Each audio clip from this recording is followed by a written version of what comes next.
Shalom Bapak Ibu yang dikasihi Tuhan, berjumpa kembali dengan saya Erben Channel. Pada sesi ini saya membahas satu topik, memanggil Yesus Tuhan tidak selamat, yang tertulis di dalam Matius pasal 7 ayat 21 sampai dengan 23. Dan secara khusus, ayat ini saya jelaskan untuk menjawab para polemikus ex-Kristen. Bapak Ibu yang dikasihi Tuhan, ayat ini seringkali dikutip oleh polemikus Kristen untuk menunjukkan bahwa Yesus bukan Tuhan. Bahkan orang yang memanggil Yesus Tuhan tidak masuk surga. Sebenarnya pendapat itu adalah pendapat yang tidak jeli di dalam membaca Alkitab, atau hanya sebuah pernyataan pepesan kosong yang berasal dari orang-orang yang memang nalar berpikirnya begitu cetek. Oleh karena itu, maka pada saat ini melalui video ini saya akan menjelaskan apa makna daripada Matius pasal 7 ayat 21 sampai dengan 23, di mana bukan setiap orang yang berseru kepadaku Tuhan, Tuhan akan masuk dalam kerajaan surga. Harap Bapak Ibu mengikuti video ini dari awal sampai selesai supaya mendapatkan apa yang saya maksudkan melalui pemaparan pada sesi ini.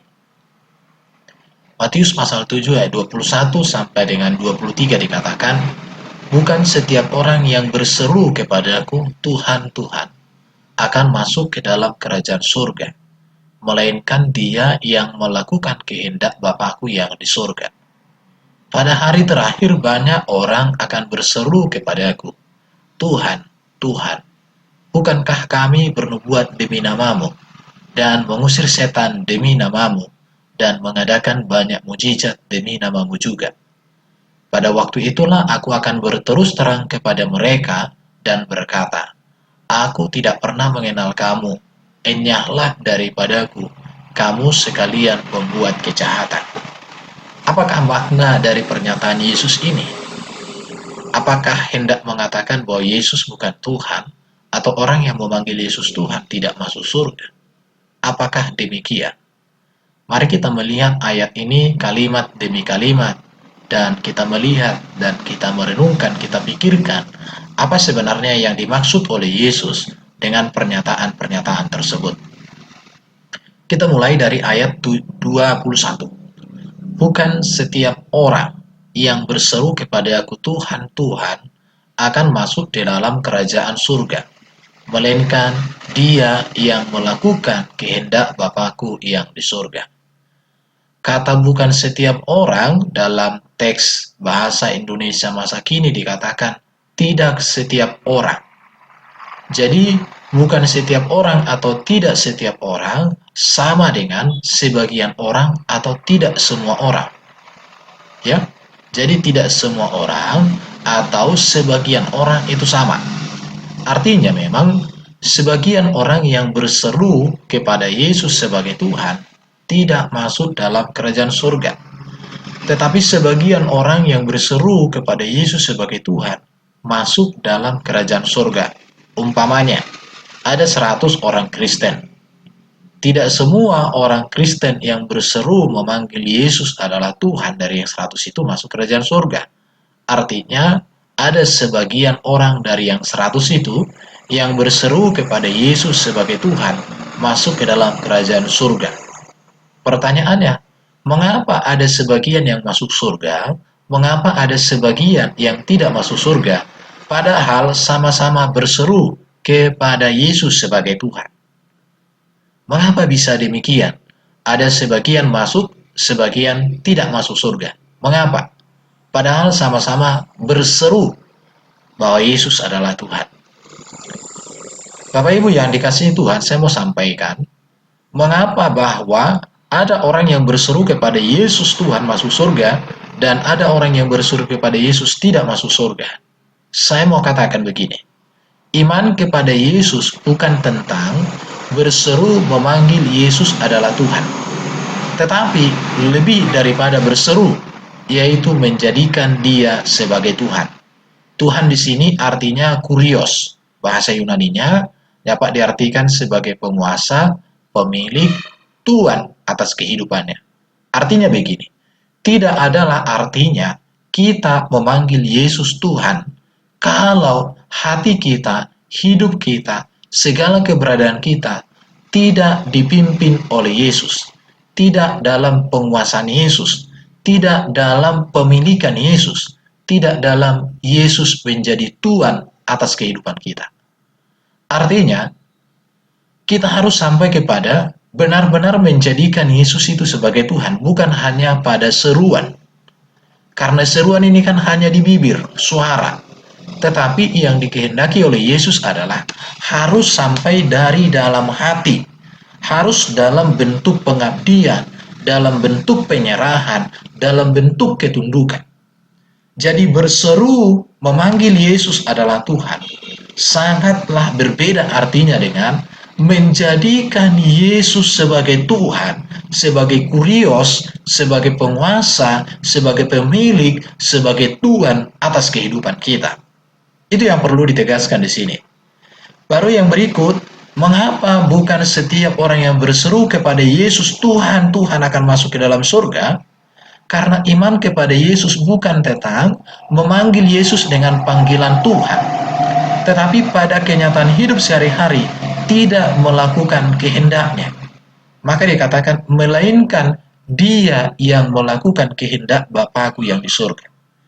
Kita berseru kepada Yesus Tuhan, tetapi kita tidak melakukan kehendak Bapa yang di surga. Kita tidak menyerahkan hidup kita ke dalam pimpinan Kristus untuk kita berjumpa, untuk kita mengalami kehendak Bapa kita. Maka ini sesuatu hal yang harus diperhatikan. Saya mau ulangi dan saya mau tegaskan. Memanggil Yesus dengan panggilan Tuhan.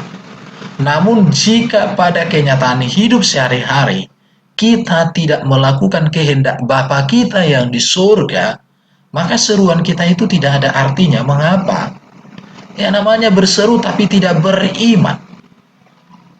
Jadi Yesus mau bahwa keimanan kita, pengabdian kita, di mana perkataan kita harus berasal dari kenyataan hati dan hidup kita yang benar-benar menyerah dan benar-benar tunduk kepada Yesus. Tapi kalau hanya di bibir, hanya seruan, sesuatu hal yang tidak ada arti, sesuatu hal yang tidak ada manfaat, tidak ada faedahnya. Jadi artinya di sini bukan tidak setiap orang yang berseru kepadaku Tuhan, Tuhan akan masuk ke dalam kerajaan surga, melainkan. Jadi kata melainkan di sini, dia yang melakukan kehendak Bapakku yang di surga. Artinya seruan itu tidak cukup, tetapi seruan itu harus masuk kepada praktek hidup. Seruan itu harus berasal dari kenyataan pengabdian hidup bahwa kita sudah menjadikan Yesus menjadi Tuhan. Tuhan di sini artinya kurios ya, artinya penguasa, pemilik, Tuhan atas hidup kita. Jadi saya mau katakan iman yang benar kepada Yesus adalah memanggil dia Tuhan sekaligus menjadikan dia sebagai Tuhan, penguasa, pemilik dan Tuhan dalam ketaatan melakukan kehendak Bapa di surga. Di situ. Jadi ayat ini seringkali dipahami orang secara salah karena barangkali mereka itu terlalu nafsu untuk menunjukkan bahwa Yesus bukan Tuhan. Atau ada orang hanya memahami sepotong-sepotong, tidak memahami makna kalimat secara utuh. Oleh karena itu di sini saya mau menjelaskan kepada kita semua, secara khusus kepada para polemikus ex-Kristen, bahwa iman yang benar kepada Yesus memanggil Yesus Tuhan, tetapi pada kenyataannya juga melakukan kehendak Bapa yang di surga atau menjadikan Yesus sendiri sebagai Tuhan. Artinya kurios, penguasa, pemilik, Tuhan dalam ketaatan melakukan kehendak Bapa yang di surga. Saya pikir penjelasan saya ini sudah sangat jelas. Bagi Bapak Ibu yang kurang memahami bisa diputar ulang dan direnungkan kembali dan minta pimpinan Roh Kudus untuk mengertinya. Kita masuk kepada ayat 22. Dikatakan lagi oleh Yesus, pada hari terakhir.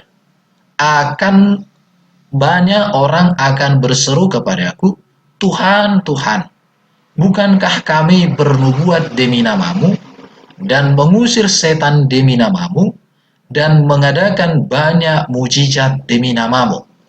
Kembali dikatakan di sini banyak orang. Banyak orang, kita harus memahami bahwa banyak orang itu tidak sama dengan semua orang. Banyak orang dapat juga berarti sebagian orang. Contoh, ada orang Kristen 100 juta. Banyak orang dari 100 juta bisa 1 juta, itu sudah banyak orang. Bisa juga 50 juta, banyak orang. Tapi kalau dibuat semua orang berarti yang 100 juta itu semua. Di sini dikatakan pada hari terakhir banyak orang akan berseru kepada. Banyak orang di sini artinya tidak sama dengan semua orang, namun dapat juga berarti sebagian orang. Jadi pada hari terakhir dikatakan akan banyak orang atau sebagian orang yang berseru kepada Yesus sebagai Tuhan dan mengadakan banyak perbuatan ajaib, tetapi justru tidak dikenal oleh Yesus. Justru tidak berkenan kepada Yesus. Pertanyaannya, mengapa bisa demikian? Mereka berseru bahwa Yesus Tuhan, bahkan mereka bernubuat, mengusir setan, mengadakan banyak mujizat, tetapi mereka-mereka ini justru dikatakan oleh Yesus, enyahlah daripadaku, ayat 23 itu, engkau sekalian hai pembuat kejahatan. Mengapa demikian? Perhatikan, mengapa begitu? Di sini ada kalimat yang harus kita teliti melihat, dikatakan, bukankah kami bernubuat demi namamu? Apa arti makna di sini? Bukankah kami bernubuat demi namamu? Artinya dari kalimat ini kalau kita membaca secara teliti dan sungguh-sungguh, kita memperhatikan, maka kita bisa menemukan sebuah arti bahwa bukankah kami bernubuat demi namamu, artinya perbuatan mujizat bukan ukuran sebuah kebenaran dan kedewasaan rohani. Itu yang harus kita tahu juga ya. Karena nabi-nabi palsu juga dapat berbuat mujizat atas nama dewa-dewanya, Allah-Allahnya. Contoh zaman Musa, Keluaran pasal 7 ayat 22 dan ayat seterusnya banyak. Ini juga harus kita pikirkan bahwa perbuatan mujizat bukan ukuran sebuah kebenaran dan kedewasaan rohani. Karena mujizat bisa terjadi untuk menunjukkan atau berasal dari kepalsuan, bisa saja. Tetapi hal ini tidak fokus untuk saya jelaskan di sini. Di sini saya mau katakan bahwa bukankah kami bernubuat namamu, artinya di sini orang yang mengadakan banyak mujizat. Namun karena dia melakukan banyak mujizat atau diberikan kasih karunia untuk mengadakan banyak mujizat, kemudian perbuatan mujizat itu untuk kepentingan popularitas dirinya, maka sesungguhnya orang ini memperalat Tuhan untuk dirinya, untuk popularitasnya. Maka dikatakan di sini, Tuhan, Tuhan, bukankah kami bernubuat demi namamu? Bukankah kami mengusir setan demi namamu? Bukankah kami mengadakan mujizat demi namamu? Artinya di sini, orang yang memuliakan dirinya oleh karena melakukan mujizat tidak berkenan kepada Tuhan. Bahasanya begini, bahwa orang ini merasa sudah banyak berbuat dalam nama Tuhan, merasa sudah banyak bekerja dalam nama Tuhan, merasa sudah hebat, dan dia menginginkan Tuhan mengakui apa yang sudah dia perbuat. Itu maksudnya di sini. Bukankah kami bernubuat demi namamu? Jadi dia ingin sebuah pengakuan dari Tuhan, ingin sebuah pengakuan dari manusia bahwa dia hebat, dia bisa bernubuat, dia bisa mengusir setan, dia bisa mengadakan banyak mujizat. Dia menginginkan sebuah pengakuan. Orang seperti ini tidak berkenan kepada Tuhan. Justru dia menjadi sombong karena Tuhan memberikan kepada dia karunia-karunia. Tuhan tidak suka dengan orang yang seperti itu. Orang yang justru membuat dirinya menjadi popularitas, Bahkan segala karunia-karunia dalam pelayanannya itu digunakan untuk popularitas dirinya, digunakan untuk dia mendapatkan pengakuan dari orang lain, bahkan pengakuan dari Tuhan. Maka Tuhan Yesus akan katakan, enyahlah kamu hai pembuat kejahatan. Jadi artinya begini, kalau kita memiliki karunia untuk mengajar, karunia untuk mengusir setan, karunia untuk mengadakan mujizat, jangan menjadi orang yang mengambil posisi Tuhan, bahwa itu kehebatan kita, itu keluar biasaan kita. Bukan. Tapi yang dikehendaki di sini, kita harus semakin merendahkan diri, kita harus semakin menundukkan diri di hadapan Tuhan. Jadi bukankah kami bernubuat demi namamu? Ajaran ini hendak mengatakan kepada kita, semakin banyak mengadakan mujizat, harus semakin tunduk kepada Tuhan, dan harus semakin mengarahkan manusia, mengarahkan hidup kita juga untuk tunduk kepada Tuhan. Bukan menjadi sombong, bukan menjadi tinggi hati, bukan menjadi orang yang mencari popularitas atau mencari sebuah pengakuan. Aku pendeta hebat, aku penginjil hebat, aku begini, Tuhan lihatlah Tuhan, banyak sekali yang kami buat demi namamu. Tidak usah. Maka saya mau katakan melalui daripada Matius 7 ayat 21-23 ini, apapun yang kita perbuat, atau sejauh manapun kita dipakai Tuhan, harus tetaplah ada kesadaran dalam hati kita. Harus ada kesadaran dalam jiwa kita. Harus ada kesadaran dalam pengharapan dan iman kita. Bahwa semua itu kasih karunia Tuhan semata. Dan semakin kita dipakai Tuhan, kita harus semakin menundukkan diri. Semakin kita hebat dalam mengajar, semakin kita merendahkan diri. Semakin kita hebat dipakai Tuhan untuk mengadakan mujizat, semakin kita merendahkan diri. Semakin banyak orang dipercayakan untuk mengenal, untuk boleh kita layani, untuk banyak mujizat terjadi, semakin kita harus merendahkan diri di hadapan Tuhan. Jangan kita katakan, Tuhan, bukankah kami bernubuat demi namamu? Ini hendak membutuhkan atau mengharapkan sebuah pengakuan dari Tuhan. Enggak perlu bangga-bangga atau sombong-sombong. Kita harus mengingat Lukas 17 ayat 10.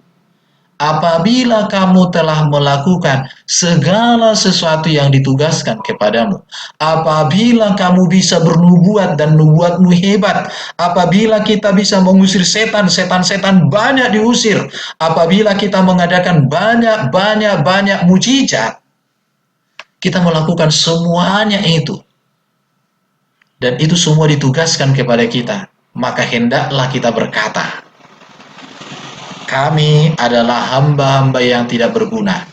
Kami hanya melakukan apa yang harus kami lakukan. Artinya kita semakin menundukkan diri kepada Tuhan. Kita harusnya berkata, Tuhan, siapakah aku? Kenapa aku bisa bernubuat demi namamu? Tuhan, siapakah aku? Mengapa aku bisa mengusir setan dalam namamu? Tuhan, siapakah aku? Mengapa aku bisa mengadakan tanda mujizat dalam namamu? Tuhan, terima kasih Engkau memakai aku. Tuhan, terima kasih Engkau mengangkat hidupku. Tuhan, Engkau memakai aku berkenan. Jangan seperti orang di sini. Bukankah kami ingin bernubuat demi namamu? Bukankah kami mengusir setan demi namamu? Bukankah kami mengadakan mujizat demi namamu? Tuhan, hargailah, akuilah, beritahukanlah kepada orang. Buat upah kami lebih hebat dari yang lain. Ini namanya sombong. Sombong namanya ini. Jadi Bapak Ibu yang dikasihi Tuhan, kita harus melakukan Lukas 17 ayat 10. Apabila kamu telah melakukan segala sesuatu yang ditugaskan kepadamu, hendaklah kamu berkata, kami adalah hamba-hamba yang tidak berguna. Kami hanya melakukan apa yang harus kami lakukan. Kalau ayat Lukas 17 ayat 10 ini kita lakukan, maka kita katakan, Tuhan, kalau aku berbuat begini, itu karena kasih karuniamu. Tuhan, kalau aku memiliki itu semua karena kasih karuniamu. Tuhan, kalau aku bisa begini, begitu, begini. Tuhan, itu semua anugerahmu. Kita semakin menundukkan diri, semakin merendahkan diri di hadapan Tuhan kita. Maka dikatakan di dalam ayat 23, kalau orang ingin membutuhkan sebuah pengakuan dari manusia, dari Tuhan, ingin dihargai karena apa yang dia perbuat, maka ayat 23 ini, pada waktu itulah aku akan berterus terang kepada mereka dan berkata, Aku tidak mengenal kamu, enyahlah daripadaku, kamu sekalian pembuat kejahatan. Orang yang memanggil Yesus Tuhan, tetapi tidak menjadikannya sebagai Tuhan, sebagai penguasa, pemilik, tidak sebagai Tuhan dalam hidupnya, maka tidak dikenal dan pasti ditolak oleh Tuhan. Orang yang ingin mencari popularitas dalam pengabdiannya, dalam segala karunia-karunianya, maka saya katakan, dia sesungguhnya bukan melayani Tuhan, tetapi memperalat Tuhan untuk popularitasnya. Dan orang seperti ini tidak berkenan kepada Tuhan. Maka dikatakan, enyala daripadaku, aku tidak mengenal kamu. Kamu justru berbuat jahat. Mengapa? Karena memakai nama Tuhan untuk popularitas, memperalat Tuhan, bukan tunduk kepada Tuhan, bukan memuliakan Tuhan. Jadi orang seperti ini, saya katakan, inilah yang disebut di dalam Markus pasal 7 6-8. Mereka memuliakan Tuhan dengan bibirnya, tetapi hatinya jauh daripada Tuhan. Dan orang seperti ini sesungguhnya adalah munafik di hadapan Tuhan. Sama dengan orang seperti ini. Jadi saya mau katakan, orang yang melayani dengan banyak karunia, tetapi kalau dia kemudian memuliakan dirinya dengan meminta Tuhan menghargai apa yang dia perbuat, atau orang lain menghargai apa yang dia perbuat, maka dia tidak dikenal oleh Tuhan, tidak berkenan kepada Tuhan. Dan orang yang seperti ini jahat di mata Tuhan. Mengapa jahat? Karena dia memakai kuasa Tuhan untuk popularitasnya. Dia memakai nama Tuhan untuk keuntungan pribadinya.